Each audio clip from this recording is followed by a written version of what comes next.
दोस्तों, अक्सर आपने ये स्लोगन सुना होगा रैलीज में, खास करके वो रैलीज जो नस्ल कशी, जेनोसाइड के खिलाफ होती हैं पूरी दुनिया में। First they came for socialist and I did not speak out, जिसका हिंदी में कुछ इस तरह से है कि सबसे पहले वो सोशलिस्ट के लिए आए, लेकिन मैं खामोश रहा क्योंकि मैं सोशलिस्ट नहीं था। फिर वो ट्रेड यूनियन वालों के लिए आए, फिर मैं खामोश रहा क्योंकि मैं ट्रेड यूनियन से मेरा कोई ताल्लुक नहीं था। फिर वो यहूदियों के लिए आए, मैं फिर चुप रहा क्योंकि मैं यहूदी थोड़ी ना था। फिर वो मेरे लिए आए और जब मैंने मुड़कर देखा तो मेरे लिए बोलने वाला कोई बचा ही नहीं था। ये अल्फाज हैं मार्टिन निमुलर के, और इन स्लोगन ने उनको हमेशा हमेशा के लिए अमर कर दिया।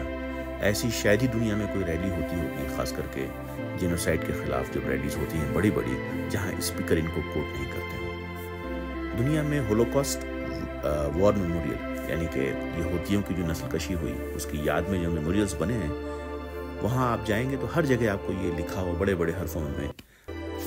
निमलर का ये स्लोगन इतना मशहूर क्यों हो गया? उसके पीछे जो कुछ वजह थी, एक बड़ी वजह ये थी कि पहले हम ये सोचते हैं कि हिटलर के कंसंट्रेशन कैंप में सिर्फ यहूदी रहा करते थे, या हिटलर जेल में सिर्फ उनको ठूंसता था जो यहूदी थे या जो कम्युनिस्ट थे या जो ट्रेड यूनियन वाले थे। ऐसा नहीं है। हिटलर की शुरुआत की जिंदगी में वो ट्रेड यूनियन और कम्युनिस्ट और यहूदी रहे, लेकिन बाद में हर वो आवाज जिसने जरा भी इख्तलाफ शो किया हिटलर की बातों से, वो सब जेल में ठूंस दिए गए। ये एक बड़ी वजह थी। ये निमुलर ये एक क्रिश्चियन पास्टर थे जो कि शुरू में हिटलर के फैन बॉयज थे। हिटलर के लिए इन्होंने कैंपेन किया, हिटलर के लिए इन्होंने वोट दिया, और जब हिटलर 1933 में पावर आए तो ये भी उन फैन बॉयज में थे जो बड़े खुश थे कि अब जो है जर्मनी तब्दील होकर रहेगा। तो गया ये हिटलर के हामियों में से थे। और उसके बाद हिटलर ने कुछ ऐसे रूल्स बनाए, जब उसने चर्च के लिए कुछ इस तरह के रूल्स बनाए जिस पे इन्होंने मुखालफत शो की, और जिस दिन इन्होंने मुखालफत शो किया उस दिन से इनका मामला गड़बड़ा गया।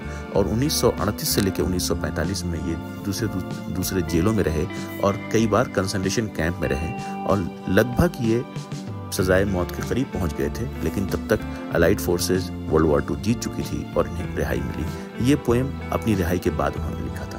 इस पोएम का एक थीम है। इस पोएम का थीम ये है, इस पोएम का थीम समझने की ज़रूरत यह है कि जब आपके इलाके में चिंगारी जब भड़क रही हो, भले ही दूसरे के घर में भड़क रही हो, उसी वक्त बुझाया जाए, नहीं तो जब ये आपके घर पे आएगी तो कोई आपको बचाने वाला नहीं होगा। निमलर की इस बात को उर्दू का कोई एक शेर जो पूरी तरह से बयान करता है, तो मुझे अहमद फराज का एक शेर याद आता है।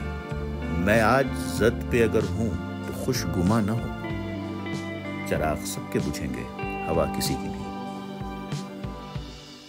निमुलर या अहमद फराज के इस शेर का जो एक मेन मकसद है वो ये कि इस तरह की जो ताकतें होती हैं वो आपके साथ तब तक होती हैं जब तक आप उनकी आवाज़ में आवाज़ मिलाते हैं। जिस दिन आपकी आवाज़ और उसकी आवाज़ में ज़रा भी इख्तलाफ पैदा हुआ, आप जद पे आ जाएंगे। तो निमुलर के साथ यही हुआ, वो जद में आए, लेकिन उन्होंने बाद में रियलाइज़ किया। निमुलर के स्लोगन का मैसेज समाज के लिए ये है कि जहाँ कहीं भी अनारकी देखिए, जहाँ पर कहीं भी इस तरह की ताकतें देखिए जो दूसरों को कुचल रही है, तो खुश नहीं होइए कि दूसरा कुचल रहा है। आपकी भी बारी आएगी जिस दिन आप उसके खिलाफ होंगे। तो आवाज़ उस दिन से उठनी चाहिए जब पहली चिंगारी लगने लगे। आग पे काबू पाने की कोशिश तभी कीजिए जब आपको लगे कि चिंगारी है। जिस दिन ये भड़क के आग बनेगी उस दिन इसको काबू में करना मुश्किल होगा। तो आप कह सकते हैं कि लगेगी आग तो आएंगे घर कई जद में। यहाँ पर सिर्फ हमारा मकान थोड़ी है।